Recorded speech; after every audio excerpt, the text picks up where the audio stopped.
I'm obsessed with true crime podcasts. Spotify has thousands of hours worth of podcasts filled with twisty, bone-chilling mystery podcasts for me to stream everywhere I go. It's easy to manage my episodes and track the next big break. Because once you've discovered a story, you have to get to the bottom of it. Take a stab at podcasts, free on Spotify. Before we begin, I want to let you know about a new show from Curious Cast that I think you might really enjoy. It's called Russia Rising. Putin's Russia has been accused of using internet trolls and hackers and even assassins to influence the West.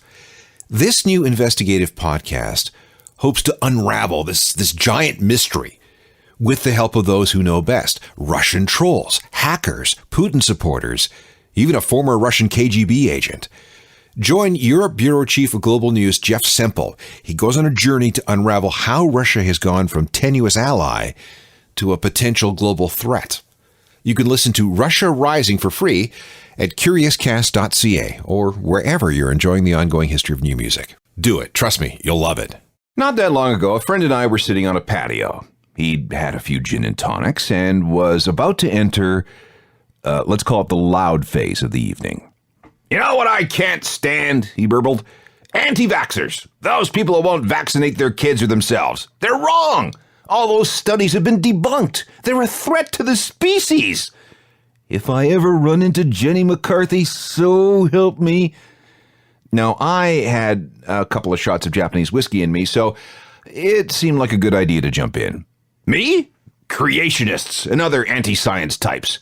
They say the Earth is only 6,000 years old? Man coexisted with the dinosaurs? That evolution is open to discussion?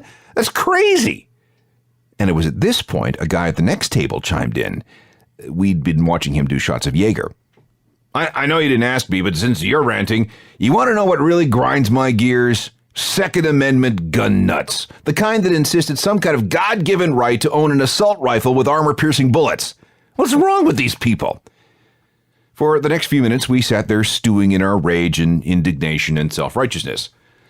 Then a waiter came over and said, "See that table over there? They would like to know if you need them to get off your lawn."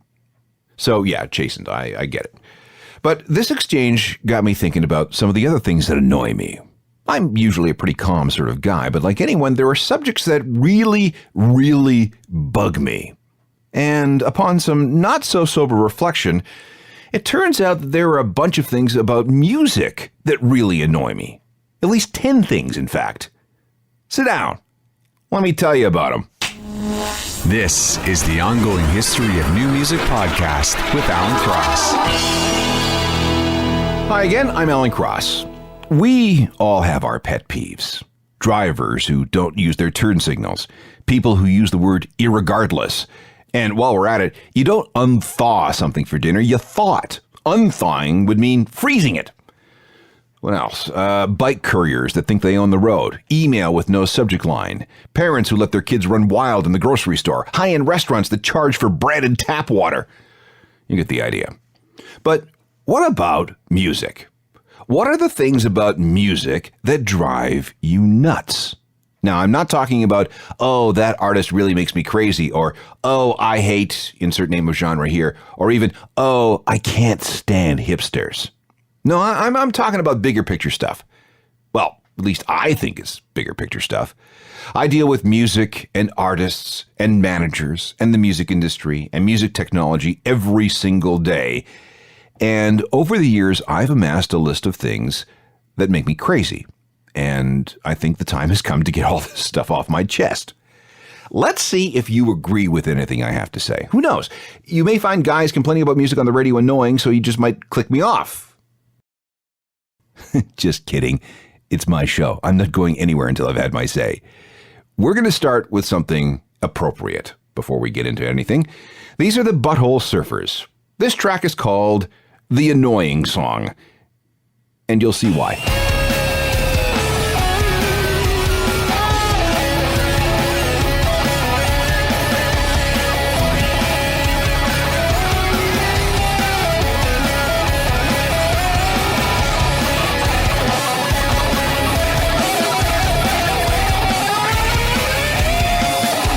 From 1993, and an album entitled Independent Worm Saloon. That's the Butthole Surfers with The Annoying Song. By the way, that song was produced by John Paul Jones, the bass player for Led Zeppelin. Now, where was I? Right. Things about music that annoy me. First up is digital trickery that makes up for a lack of talent. We're going to divide this into two parts. First up is digital recording and editing. I once had a very long conversation with a big-name producer about this, and he shall go nameless for reasons that will be obvious. But he was telling me he was sick of having to deal with young performers who knew that post-production can take care of any lack of talent.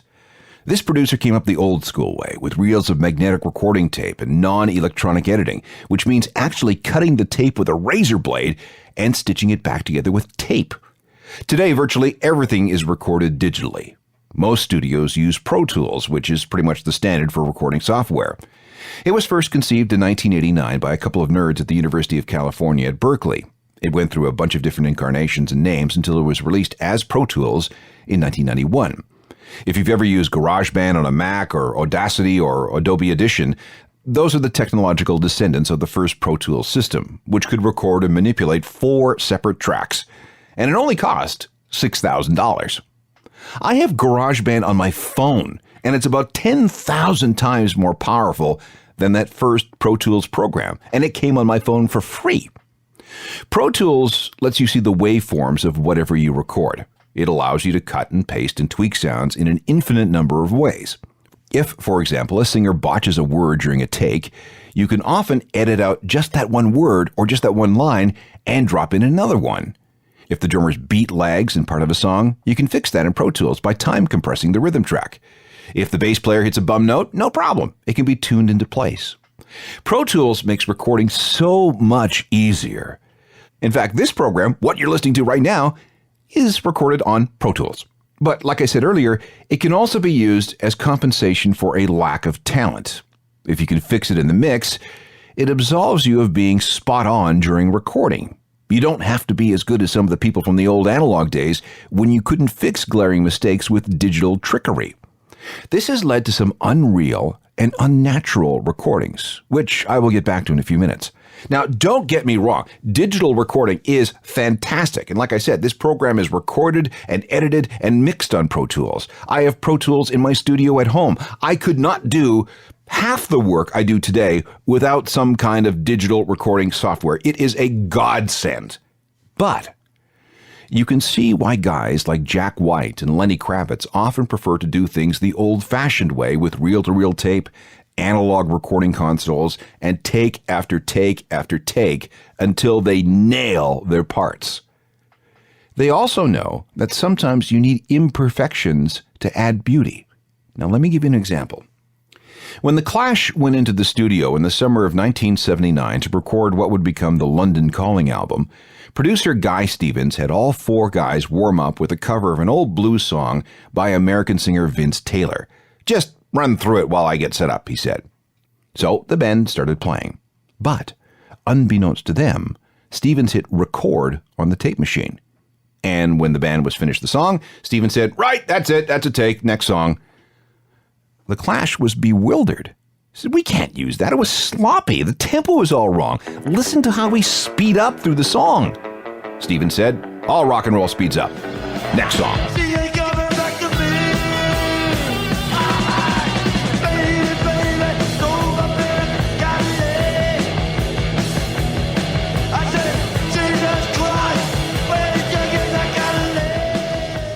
The Clash from London Calling and Brand New Cadillac. Did you notice how the band kept playing faster and faster throughout the song? In the era of Pro Tools, that would have never happened. But if you ask me, it makes the song, it adds energy to the song as it progresses. I love that. This brings me to my second annoyance, which is also blatant digital fakery. Auto-tune. Now, auto-tune isn't supposed to exist. It's an offshoot of the oil and gas industry. Let me explain. Back in the 1990s, a guy named Andy Hildebrand was working for Exxon. His job was to develop techniques for plumbing the depths of the earth to locate deposits of oil and gas. He came up with a way of interpreting seismic data, and it worked very well. But then he realized that this same technology could be used to detect, analyze, and modify the pitch of audio files. In other words, it could retune music on the fly in real time. This means that if a singer is slightly off key, a little flat, a little sharp, Auto-Tune can detect that anomaly and straighten out that note long after the singer has left the building. A substandard performance can be made perfect. The result is recordings where singing performances are unnaturally perfect. This is especially prevalent in pop recordings. Not all these pop singers are singing all that well. They get a lot of help after the fact from electronics. And so many singers insist on Auto-Tune. You got to make me 100% pitch perfect. And it's not just in the studio.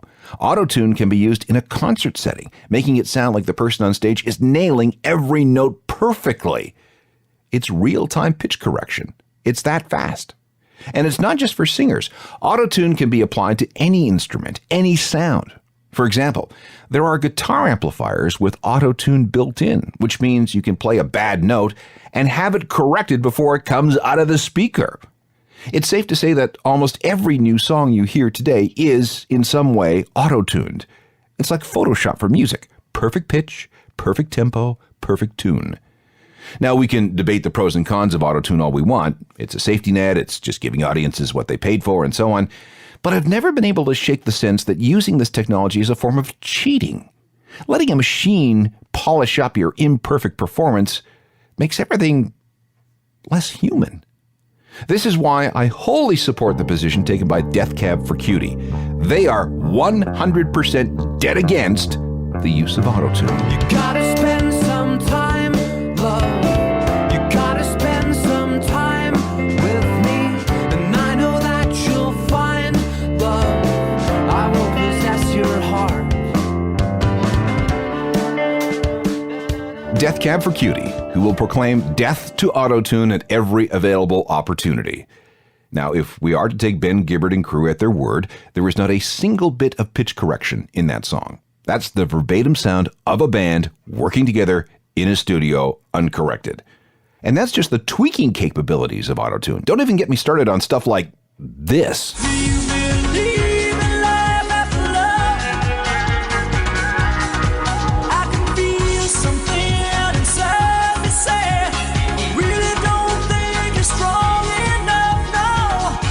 Do you believe in life after love? That robotic effect? That's auto-tune, turned up all the way to absurd levels. So please, people, just say no to auto-tune. Here's the third thing about music that annoys me. iTunes. Not the music store. I love being able to buy virtually any song whenever I want, and I cannot imagine a world where this convenience did not exist. What I'm talking about here is iTunes, the software. When Steve Jobs got back to Apple, he wanted the company to go deep into the music space. So, in 2000, the company bought a product called SoundJam, which was CD ripping and MP3 playback software. It was renamed iTunes and introduced on January 9th, 2001. And in the beginning, it was pretty simple and functional. Over the years, though, it has become bloated and dysfunctional and tasked with doing too many things. It's a store. It's an iPhone, iPad, iPod device manager. Syncing is often buggy and weird. Its library management is archaic. It sucks up memory. It's slow. Searching can be terrible. It has a hard time handling large libraries without seizing up or crashing. It doesn't support high-resolution audio files like FLAC, and it's awful on Windows machines. However, that being said, it's still better than most music and media and device management software suites out there. It's just that it could be so much better, you know? So Apple, my advice, it's free. Break up iTunes into its constituent parts. At least separate syncing from music management or something. I don't know, just fix it. More whinging from me in just a moment. And I know I'm going to get into a fight on this next one. It's MP3s versus CDs versus vinyl. Which sounds better? Here's the situation in my house. 5 days out of 7, I am the person in charge of dinner. My wife works downtown in an office and doesn't get home until way after 6, and when she does, she's obviously in no mood to cook, so this is my job. It's delegation of labor, you know? The problem is that I'm busy too, and I can be in and out of the house all day. So this is where HelloFresh is an absolute godsend. This box shows up on my doorstep. Inside are all the things I need for a bunch of dinners. Everything is fresh, pre-measured into the right portions, and come with picture recipes so that anyone, even a guy like me, can prepare these meals in about 30 minutes with just a couple of pots or pans and some utensils. This is totally stress-free. I cannot emphasize that enough. And cleanup, that's a snap. And the food is absolutely delicious. The menu keeps changing so nobody gets bored. One day it's some kind of comfort food. We might want to try a vegetarian option one night. And the next day it's some kind of world cuisine. We had this Thai dish. That was absolutely amazing. And before HelloFresh, I would have never, ever tried this on my own. And all this with no planning, no shopping, no hassle, no leaving the house, no nothing. You got to try this, and I'm going to make it easy for you. Get 50% off your first box of HelloFresh by going to hellofresh.ca/ongoinghistory50. And then you need to enter the promo code ongoinghistory50. Okay? hellofresh.ca/ongoinghistory50 and the promo code ongoinghistory50. HelloFresh. You won't regret it. Well, thank you for coming back. I'm trying to get some stuff off my chest by detailing 10 things about music that really drive me crazy. I've been in so many fights with people who maintain that it is impossible for the human ear to discern the difference between the sonic quality of an MP3, that of a CD, and the sound that comes off a good vinyl record on a proper turntable. They are almost always engineers who say that my perceptions of which sounds better are all nothing but confirmation bias. It's impossible to tell the difference, they say, because MP3s employ the science of psychoacoustics. The algorithm shrinks the digital file by stripping out all the data that's masked by material in the foreground. It takes away the stuff you can't hear. If you think you hear a difference, it's all in your head. Yeah, well, thanks for the science lesson, nerds, but I've done blind tests. The same song has been played on the same audio system. I didn't know if the source was an MP3, a CD, or a vinyl record. And every time, every single time, I was able to identify which was which. Now, this does not mean I have super hearing. You just got to know what to listen for. When compared to an analog source like a vinyl record, MP3s have a shrillness, a dissonance on the high end. At the other, bass sounds unformed, a little mushy and indistinct. These are artifacts of the MP3's audio compression algorithm. Its inventors at the Fraunhofer Institute in Germany struggled with this problem for years. And here's a little-known fact. To get MP3s to sound as good as they do, engineers used recordings of a hockey game. There was something about the sound of skates on ice and sticks on pucks and pucks on boards and the cheer of the crowd that brought out all the glitches in the early versions of the MP3 encoding software. They got pretty close, but not quite 100%. And hockey was something that allowed them to do it. Now, compact discs do sound better than MP3s, but this is still technology from the 1970s. Things haven't changed since then. Certain recordings will sound a bit harsh on the high end. Classical recordings with lots of strings can be shrill, and once somebody points it out to you, you will pretty much always hear it. A proper vinyl record still sounds the best because it offers the ear and the brain smooth, continuous sine waves. Now, this is important. Neuroscientists believe that when we hear an MP3, the brain somehow knows that some of the music has been stripped out. As it tries to fill in the gaps, there's a delay in the secretion of dopamine, the body's feel-good hormone. As a result, listening to an MP3 might not feel as good. You're just not getting the same amount of dopamine or as quickly if you listen to an analog recording with all the musical information intact. So, engineers, save your breath. I know what I hear, and I can tell when someone is playing me an MP3 over anything else. I am sitting in the morning at the diner on the corner. I am waiting at the counter for the man to pour the coffee, and he fills it only halfway, and before I even argue, he is looking out the window at somebody coming in. That's Suzanne Vega with Tom's Diner, a song that she wrote in 1981 at Tom's Restaurant at 2880 Broadway in New York City. This, by the way, is exactly the same restaurant that we saw on Seinfeld all those years. Now, I played that song because it was used as a reference track when the Fraunhofer Institute in Germany was working on creating the MP3. It was very well suited for their experiments because A, it was a pure a cappella recording, and B, it contained almost no reverb.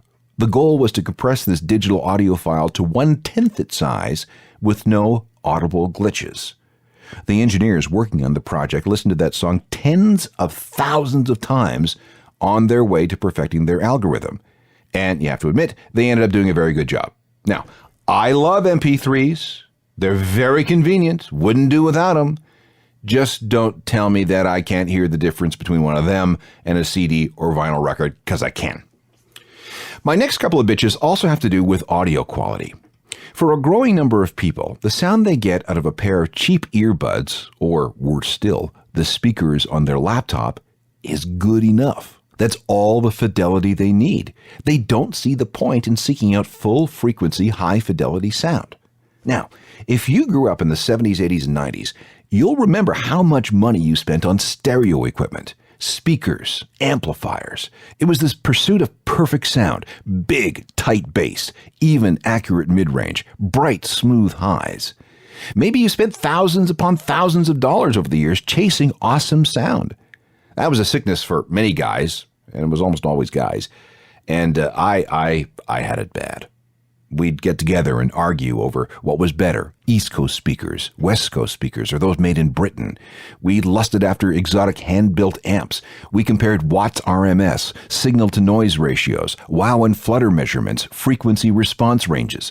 And it wasn't just the stuff that we had in our house. We went berserk in the car, too. Louder, clearer, more accurate. It all had to happen. But sometime after the turn of the millennium, society shrunk away from pure, clear sound. And now there's this generation that just doesn't see the point. Or maybe they've never experienced music in all its glory. And I think that's sad. If you're in your 30s, 40s, or 50s, find a 17-year-old. Ask them about their favorite song. And then take them somewhere with a big 2-track stereo system and play them those songs really, really loud. Then watch their eyes bug out. You will have done them an immeasurably large favor. Here is a record that sounds unbelievable off a CD, or better yet, 180-gram vinyl. Rage Against the Machine was already a powerful live act when they went into the studio to record their debut record with Canadian producer Garth Richardson. He set the band up in a big room and routed all their audio into a concert PA system. He then mic'd those speakers and told them to play. That's why the first Rage record sounds so live, because, well, it was recorded that way. Just victims of the in-house drive-by. They say jump, you say how high. Yeah. Just victims of the in-house drive-by. They say jump, you say how high. Still one of the greatest debut records of all time, Rage Against the Machine from 1992. And man, does that record sound good on a big stereo. My next complaint is my last about audio quality, and it's a golden oldie about the loudness wars. Take a CD that was issued back in, I'd say the late 1980s. Then find the exact same album on a CD that was issued in the last 10 years.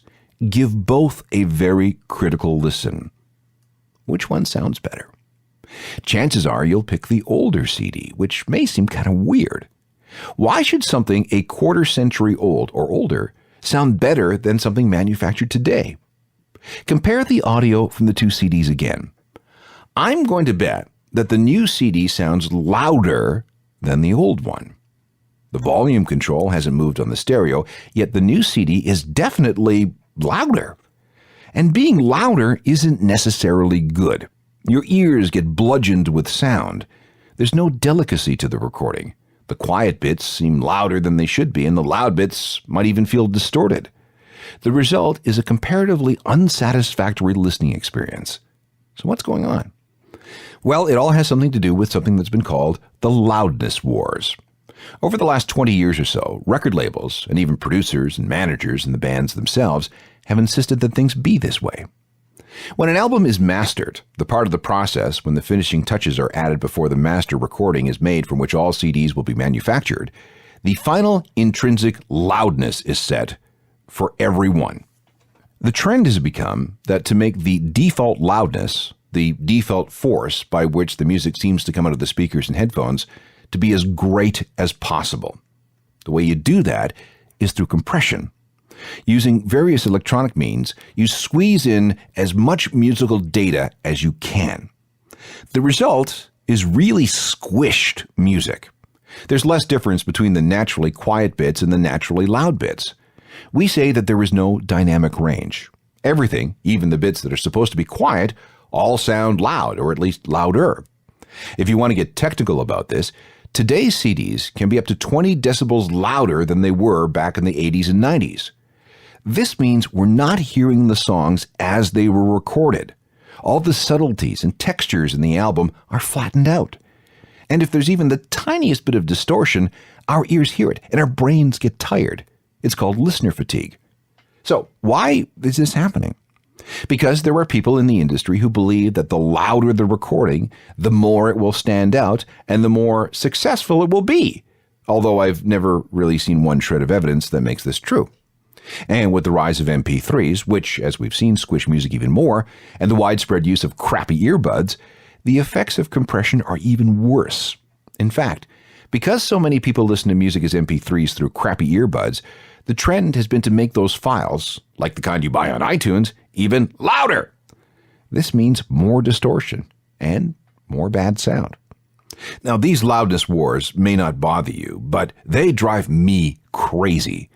Which is why I find listening to the CDs made in the 80s much more satisfying than the ones made in the 21st century, from a sonic point of view anyway. One of the best examples, and thus one of the worst sounding albums to come out of the loudness wars, is Californication from the Red Hot Chili Peppers.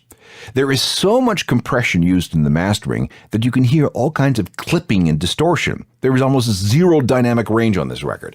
It is so bad that there is an unauthorized version of Californication circulating on the internet. It's called the Unmastered Edition. Oh, look what I found. Here's what I want you to listen for. Chad Smith's cymbals, the very subtle and very soft keyboard line. There's extra clarity in Flea's background vocals, the new separation in the bass notes, the openness of the chords being played by John Frusciante. I don't know if you'll be able to hear this on the radio, but I hope you can. There's a big difference. Dream of Californication. Dream of Californication. Dream of Californication. Dream of Californication. The Red Hot Chili Peppers and the superior sounding, unmastered, unauthorized version of Californication from 1999. Like I said, it may have been hard to tell over the radio because, radio puts additional compression on music, by the way, to make it louder. But here in the studio, it sounded glorious. Far, far better than what we get off the straight, overcompressed CD. This is a program where I am venting 10 things about music that drives me nuts. I'll be quick with this next one. Cassettes. There has been some kind of misguided push to resurrect cassettes as a form of music storage and playback medium. I can only surmise that the people behind this push never had to deal with them when they were around. Pining for the days of the cassettes is only marginally less delusional than feeling nostalgic for 8-tracks. Unlike vinyl, another admittedly inconvenient sound storage medium, cassettes sound bad. Cassettes jam. And you can only make mixtapes in real time. Who has that kind of time? Cassettes degrade quickly over time as the glue holding the magnetic particles to the tape dries out. And once those magnetic particles are gone, so is all the music information. Forever. Irreparable. The hinges of the boxes cassettes come in always break. Cassettes invariably end up in the footwell of the car. Cassettes melt on the dashboard. Not that it matters, because as far as I know, there isn't a single automobile manufacturer that offers a factory cassette player anymore. Cassettes are an old, inferior technology that served us well in their day and serve no purpose whatsoever. Please, let them go. Find another target for this misplaced romanticism. Moving on to another complaint. Fans who abandon a group just because they become popular and then blame the band as if this was some kind of personal betrayal. Virtually every musician wants their music, their art, to be heard by as many people as possible. And when the breaks finally go their way and they're recognized for their talents, a subset of early fans will blow them off because they're not their little secret treasure anymore. It's the opposite of bandwagonism. If you love an artist, have the commitment to stay with them as long as they're making good music. Next, record store day gougers. These are the people who line up early on record store day or pay people to line up for them and then buy up all the limited edition stock created just for that day and then sell it all for inflated prices on eBay. Okay, I know that shows entrepreneurship, but it still bugs me. So what's that? That's 8 complaints. Okay, 2 more. I'm very, very tired of people who complain that streaming music companies like Spotify, RDO, Slacker, Deezer, and all the rest of them are ripping off artists by paying out so little money for the use of their music. These payouts are not the doing of the streamers. Hold on, back up. We first need to recognize that streaming a song isn't the same as buying a download of that song. A stream is a one-time only listen. Buying a download gives you the right to listen to that song an infinite number of times for whatever price you paid. And you can also share that song with your friends. Ever since digital rights management was removed from music files, we've been able to exchange songs with really no issues. Streaming a song is almost equivalent to hearing it being played on the radio. When a radio station plays the song once, it can be heard by tens of thousands or even hundreds of thousands of people at the same time. In exchange, the composer, the artist, and the owner of the copyright gets paid a fraction of a cent, at least in Canada. In the US, only the composer and the copyright holder gets paid, but that's another story. When a song is available for streaming, it can also be heard by tens of thousands, hundreds of thousands, or even millions of people. But not at the same time. One at a time. And for that, the composer, the artist, and the copyright holder gets paid a fraction of a cent, which is pretty much the same thing, right? And the streaming music services aren't just paying out some arbitrary sum, an amount that they just feel like paying. The fees they pay were negotiated with a bunch of people in the middle. Record labels, music publishers, and copyright boards. Those people then determine how much of those fees they pass on to the artist. Now remember, these people are supposed to have the best interests of the artist in mind, but the whole process is completely opaque. It's kind of like this. If you have a job and your employer deposits your check directly into the bank, one of these direct deposit things, then imagine the bank determining how much of that check you deserve. When you ask why you're not getting more, the bank says, well, we think that's just how much you deserve. And when you ask how they determine that, they won't tell you. Meanwhile, and make no mistake about this, the streaming music services are paying out billions in fees. 70% of what they bring in, they pay out. And what's more, under the current structure, there is no way a streaming music company can scale so that their expenses go down and their margins go up. As it stands, there is not a single standalone streaming music service that is not losing money. Not one. The deck is stacked against them, and it's stacked against the artist. You want somebody to yell at Tom York? Look at the people in the middle. I do not understand what it is. I don't know for the holes. Check for holes. Blink your eye. One more thing that annoys me, and I'm going to get it for this one. I cannot stand Nickelback haters. Now, don't get me wrong. I am not a fan of Nickelback. But I don't understand this irrational, global hatred for this group. Why have they become this universal punchline? The amount of vitriol that is thrown their way is far, far out of proportion. Are they that bad and awful? No. First, they sell plenty of albums, so somebody must like them. Second, hundreds of thousands have paid to see them in concert. And third, and this is probably the most important thing, they are an important part of the music industry ecosystem. The industry needs hit bands. Hit bands generate enough money to pay for all the signings that fail and for all the new acts that need to be nurtured and developed. During the good times, there was the rule of 30 that sort of went like this. If a label released 30 records, 25 would lose money, 3 or 4 would break even, and 1 or 2 would become massive enough to pay for all the others. And for a while, Nickelback was in that top percentile. When Nickelback was selling millions for Roadrunner Records, that money subsidized releases for a ton of metal bands like Opeth and Killswitch Engage and Mastodon. When Billy Talent had a deal with Roadrunner in the US, where do you think some of that seed money came from? Nickelback record sales. Bottom line is that you don't have to like Nickelback, but you have to at least respect and understand what's being done with the profits they generate.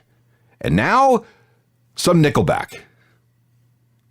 No, wait, I can't play anything from them. That's because some radio stations who carry the show have a no Nickelback policy. So instead, here's a band that Nickelback profits helped establish and sustain when they made a run at breaking the U.S. market. It's Alexis on Fire. And they said, thank you, Nickelback.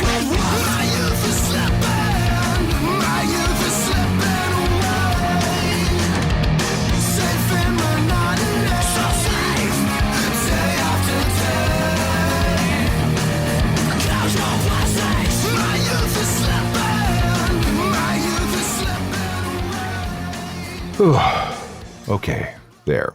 Thank you. I feel better. Thank you for letting me get all this stuff off my chest.